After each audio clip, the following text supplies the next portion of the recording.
Bonjour tout le monde. On a un problème. On a merdé. Mais non, c'est YouTube. Tu me dois des droits d'auteur? C'est des enculés. Bon, c'est pas grave, on va faire 2 équipes de 1. La vengeance est un plat qui se mange froid. Bon bah on va faire autrement. En 2 parties distinctes. Amusez-vous bien.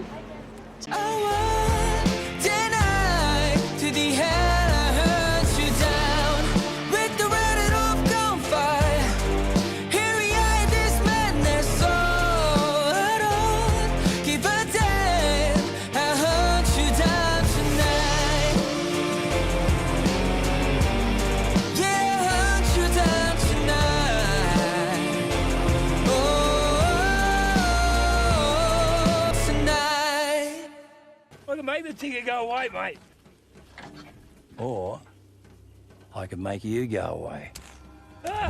Salut les assoiffés de sang fictif, bienvenue dans ce nouveau contest que j'ai baptisé Plus fort que Terminator. Vous verrez que McCoy a vraiment joué le jeu, car il vous parlera de bobines tout à fait dans la lignée de cet immense blockbuster. On ne l'a pas choisi pour nos pastilles estivales, mais il est évident que Terminator est un incontournable du genre. Moi j'aime beaucoup le premier grâce à ses airs de thriller horrifique, et du coup l'élément science-fictionnel lui apporte de l'originalité pour l'époque. Le 2 est stylé à tout point de vue, et après, vu une fois, volontairement oublié. Pour en revenir au thème du mois, je l'ai imaginé par rapport au movie dont je voulais vous parler à tout prix, vu que c'est l'un de mes plus gros coups de cœur de ces récentes années, et là, on n'est pas du tout dans un délire robotique. Je vous emmène dans un univers avec de la chair, ce qui se cache dessous, du sang, beaucoup de sang, et un max de testo. Virilité. Une fois n'est pas coutume, je vous propose un voyage en Asie, sur un bateau, direction la Corée du Sud, mon pays chouchou cinématographiquement parlant.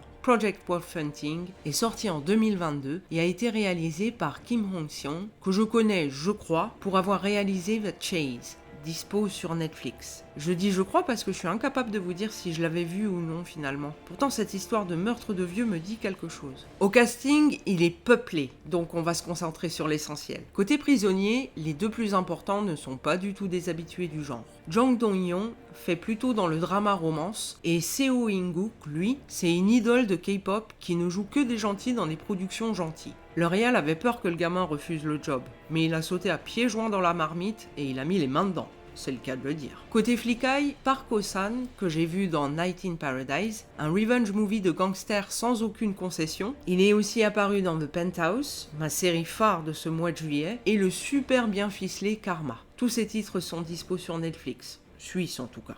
Et côté autre, le commandant des forces spéciales est interprété par Sung Dong, qui a déjà bossé pour le réalisateur dans The Chase et Metamorphosis, un film que je suis curieuse de voir un de ces quatre. Et Alpha, c'est Choi Wi-wa. Je suis vraiment nul en prononciation coréenne. Donc cet acteur, il est super prolifique. Je l'ai vu dans de grandes productions coréennes, pour la plupart des blockbusters. A Taxi Driver, un des films chouchous de McCoy, et il a bien raison. The Strangers, Dernier train pour Busan, Tunnel, The Outlaws, The Drug King, et puis Squid Game.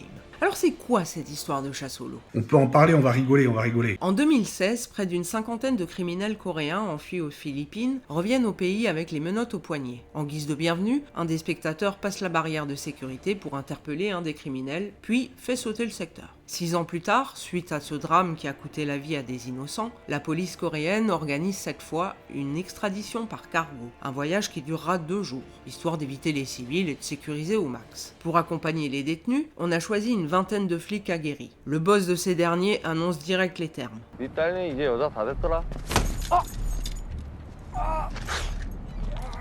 Et celui qui proteste en prendra aussi.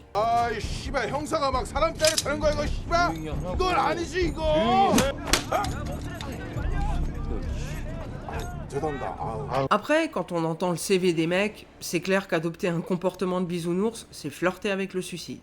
Et la suite des événements va dans ce sens, car le plus dangereux des appréhendés et ses potes infiltrés ont monté un plan façon aile de l'enfer, version sale et méchante. Pourtant, et ce malgré la boucherie générale, est-ce que ce sont vraiment ces mecs qu'il faut craindre le plus ? Pourquoi les forces spéciales débarquent sans autre et virent les flics qui surveillent l'opération depuis la Corée ?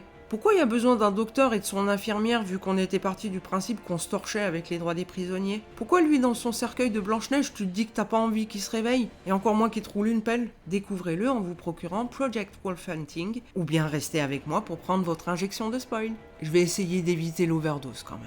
Avec Project Wolf Hunting, on est rapidement dans la grosse action, on n'a pas le temps de s'ennuyer. Ça tape fort, pour notre plus grand plaisir. On est comme annoncé dans une relecture très gore des Ailes de l'Enfer. On se concentre donc sur l'avenir des flics dont l'effectif se réduit très vite. Et tout à coup, Surprise, motherfucker! on level up le danger. Tout ce qui s'est passé jusqu'à présent, c'était que de l'apéro. Maintenant on passe aux choses sérieuses.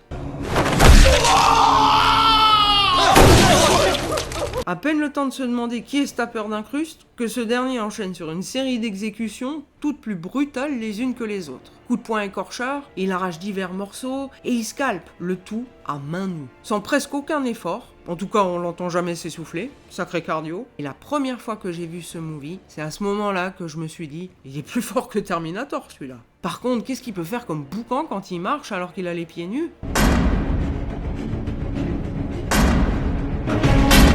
T'imagines, c'est ton voisin? Tu peux même pas aller lui gueuler dessus, tu sais qu'il va t'en mettre une et... Tu fais 3 fois le tour de ton slip direction Pékin. Appelez les flics! Regardez le résultat. Alpha résiste à pratiquement tout. Et pourtant, il n'y a pas un pet de robotique en lui. En réalité, c'est une création génétique qui remonte à la Seconde Guerre mondiale. Et devinez qui sont les instigateurs de ces expériences contre nature? Bien évidemment les Japonais. C'est toujours les mêmes, comme on dit, hein? Ce qui fait écho à l'histoire avec un grand H, car ils avaient effectivement l'unité 731 dans laquelle se déroulaient d'horribles expériences sur les prisonniers. D'ailleurs, il y a une petite pique balancée en direction du Japon, je trouve que c'est la meilleure punchline du film. 중국이나 일본 기상청을 뒤지듯 어떻게 해서든. Sous-entendu, bon, si on peut éviter de les appeler ces enculés, ça m'arrangerait. Pour en revenir à Alpha, pourquoi est-il si balèze? En gros, parce qu'il possède des gènes de loup qu'on a surdéveloppés pour en faire un surhumain bon à tuer sans distinction ni fatigue. Une machine de guerre capable de débusquer l'ennemi grâce à sa vision prédator et ses instincts animaux au taquet. On l'a aussi soumis à plein de misères pour développer sa résistance, ce qui fait qu'il n'a plus rien d'humain, si ce n'est l'apparence. Et encore. Project Wolf Hunting, c'est un pur concentré de violence, on va y revenir. Mais ce n'est pas que ça, encore heureux.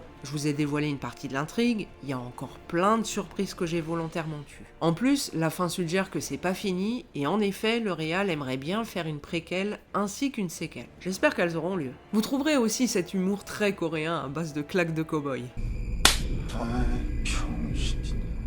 총 안에 넣으라고 했지. 뭘 쳐다봐. Leur manière d'allonger les tartes me font toujours rire. Pas vous? Quant à la galerie de personnages, il y en a beaucoup, et vaut mieux pas trop s'y attacher. N'empêche qu'ils ont chacun un truc marquant. Jong-do, l'animal tatoué de partout, qui niveau palmarès des morts est un sérieux rival pour Alpha. La fliquette, hyper rusée et courageuse. L'assistante du doc qui a cru que c'était une croisière de tourisme. Ou encore le chef des flics, dur mais juste. C'est un plaisir de les suivre dans ce voyage, bien que très peu d'entre eux en ressortiront vivants. C'est couru d'avance. Alors justement, qu'en est-il de mon palmarès des morts? Ah, c'est dur de choisir. C'est un peu comme si vous m'invitiez dans un resto qui ne sert que mes plats et desserts favoris. Sérieux? Que choisir? Je veux tout prendre, parce qu'il y a tout qui régale. Moi, la viande, je l'aime saignante. Et dans Project, il n'y a que des morceaux de choix. On éclate des têtes de manière diverse et variée, on poignarde jusqu'à ce qu'on puisse plus soulever le bras, on découpe, on piétine, on arrache, on transperce. Il y en a, hein. Il y en a. On a fait exploser le budget 100 et c'est pas une blague. C'est la première fois dans l'histoire du ciné coréen qu'on en utilise autant. Ils ont dû en fabriquer en continu pendant 6 mois. En tout cas, vous le voyez bien, on est sur du gore à l'ancienne, super réaliste. Il y a quand même un poil de CGI, mais je ne l'ai vu qu'ici. C'est très moche, mais minoritaire, alors on pardonne. J'aime la machette, savez-vous comment? Quand elle déchiquette avec un bon tranchant. Après longue délibération avec moi-même, j'ai décidé de l'attribuer à la mort douloureuse en plusieurs étapes d'un flic qui tombe dans le piège du tatoué et son complice du moment. Ce sauvage lui arrache l'oreille et il la bouffe. Damn, you sick motherfucker. L'autre y va un coup de menotte dans le crâne, mais le policier veut pas mourir. Alors le tatoué lui enfonce lentement un couteau dans le cœur en le regardant droit dans les yeux. Et pour bien montrer à quel point il a aucun respect, il lui pisse dessus. Même l'autre, censé être du même côté que lui, il est choqué, il est pas du tout rassuré. Katana, katana, Tu fais le job, mais pas tant que ça. Cette fois, je l'attribue à un des forfaits d'Alpha, lorsqu'il s'en prend aux deux mecs qu'il surveillait dans son sommeil. L'un des deux est super chaud pour se battre, mais il se fait vite calmer par Alpha qui, pour le punir, le bat et l'achève avec son propre bras. Oh putain, quel loser! Ce couteau à beurre! Il coupe rien, quelle horreur! Couteau à beurre! Il y en a, oui, pour de vrai, mais heureusement pas beaucoup. Ce sont toutes les exécutions au flingue qui font tellement pas le figure à côté du reste. Une en particulier mérite vraiment cette distinction, la mort de la valeureuse policière, qui a pourtant tenu si longtemps. Elle méritait de survivre. Et oui, on commence à avoir l'habitude de la philosophie coréenne à propos des histoires. Même si c'est un bébé. Et voilà mes assoiffés, j'espère vous avoir donné envie de voir ou revoir cet actionneur splatter. Et comme toujours, je me réjouis de lire vos impressions dans les commentaires. Avant de vous laisser avec McCoy et ses robots profs, si les movies horrifiques à base d'expériences japonaises anti-convention de Genève vous intéressent, je vous conseille le tout récent Operation Undead, un movie thaïlandais à gros budget qui envoie du bois tout autant qu'il touche. Je vous remercie pour votre écoute et je vous donne rendez-vous en octobre pour un numéro qui s'annonce plein de turbulences. Le bisou!